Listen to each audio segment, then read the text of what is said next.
മരിച്ചെന്ന് പറയണ്ടാട്ടാ. മരിച്ചെന്ന് പറയണ്ട, അവരെയും കൂട്ടിയിട്ട് അങ്ങ് പോണ്ടല്ലേ. മരിച്ചെന്ന് പറഞ്ഞാൽ ഭയങ്കര കരച്ചിരിക്കൂലേ? വിളിച്ചിട്ട് കണ്ണൂർക്കുന്നില്ലെന്ന് പറഞ്ഞാലോ? അത് മരിച്ചെന്നില്ല അർത്ഥം. ഒരു കാര്യം ചെയ്യാം, ചത്ത പോലെ കിടന്നെന്ന് പറഞ്ഞാലോ? അങ്ങനെ മതിയാ? മരിച്ചെന്ന് പറയുന്നു അവട്ടം പ്രത്യേകം പറഞ്ഞു. മരിച്ചെന്ന് പറയാൻ മരിച്ചെന്ന് പറഞ്ഞില്ല എന്ന് പറഞ്ഞാൽ ഇവരെയും കൂട്ടിയിട്ട് പോണ്ടല്ലേ ഇത്. പിന്നെ എങ്ങനെ പോവാ? അല്ല, ഇവിടെ നമുക്ക് എന്തെങ്കിലും പറഞ്ഞിട്ട് കൂട്ടിയിട്ട് പോകണം. ആദ്യത്തെ സർപ്രൈസ് ആയിക്കോട്ടെ അല്ലേ? ഒരു കാര്യം ചെയ്യാം, ആ സുഖമില്ല എന്ന് പറഞ്ഞിട്ട് പോയാ പോരെ ആദ്യം. ആര് ഓർക്ക് മരിച്ചില്ലേ? അല്ല, എന്നിട്ട് കുറച്ച് കഴിഞ്ഞിട്ട് നമുക്ക് പോയിട്ട് പറഞ്ഞാൽ പോരെ മരിച്ചെന്ന് പറയാം. അന്ന് നീ പോയിട്ട് മരിച്ചെന്ന് പറ ആദ്യം. അല്ലെ, നീ പോയിട്ട് സുഖമില്ലെന്ന് പറയാം. സുഖമില്ലെന്ന് പറയാം. എന്നിട്ട് നമുക്ക് പിന്നെ പോയിട്ട് എല്ലാവർക്കും ഒപ്പരം പോരാ പോരെ മരിച്ചെന്ന്. അല്ലെ, ഞാൻ പറഞ്ഞോളൂ. ഈ സർലേച്ചിന്റെ വീട് എവിടെയാ?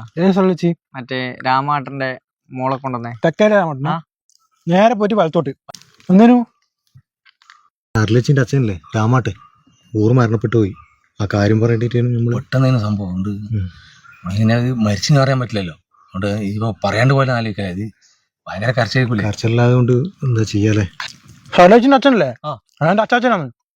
10 മണിക്ക് ബോഡി എടുത്തല്ലോ. ഇവരെല്ലാം നേരത്തെ പോയി. നിങ്ങൾ തേടിയാ മാരെ തീർന്നു വരുന്നിട്ടുള്ളോ? तेरा मेरा जीवन ये दो काले के